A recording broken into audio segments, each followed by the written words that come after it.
Anong ginawa mo kay Gelay? Bakit ba napaka-importante sa'yo ng isang Gelay? Kung sa bagay, tumira ka rin naman sa katawan niya, hindi ba? Nasaan si Gelay? Gelay, Gelay, wala ng buhay. Bakit mo ginawa yun? Wala siyang kasalanan! Wala akong kasing sama!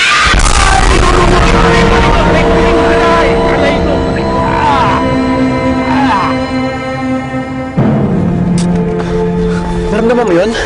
Saan galing yun? Parang galing resort eh. Si Alice! Ano naman, kung wala akong kasing sama. Thank you for the compliment.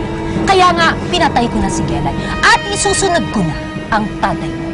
Pati ang mga taga-ampun. Idadamay ko kapag hindi mo binigay sa akin ang digno mo. Ano? Alice?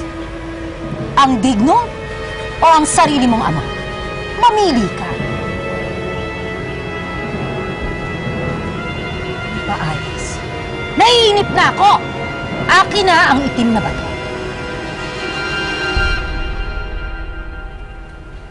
Alice! Alice! Alice, ano yan? Ibibigay ko sa ito sa isang kondisyon. Ano na namang kondisyon, Alice? Susumpa ka na hindi mo gagamitin ang kapangyarihan na makukuha mo dito sa Dignum para saktan ang mga taong mahal ko, ang tatay ko, pati ang mga bata sa ampunan. Oh, Sasha! Susumpa na akong susumpa. Isinusumpa ko na hindi ko gagamitin ang pagiging mangkukulam ko para saktan ang tatay mo at ang mga taga-ampunan. Weh! Ay, naku.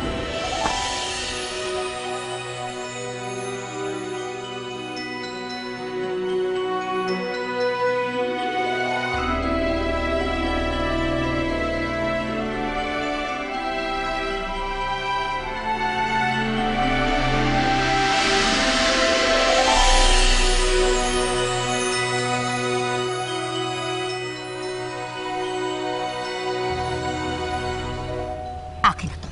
At akin ka na! Bitawan mo ako! Bitawan mo ako!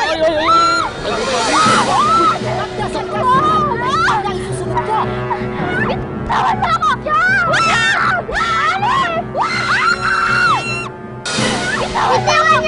Bitawan niyo ako!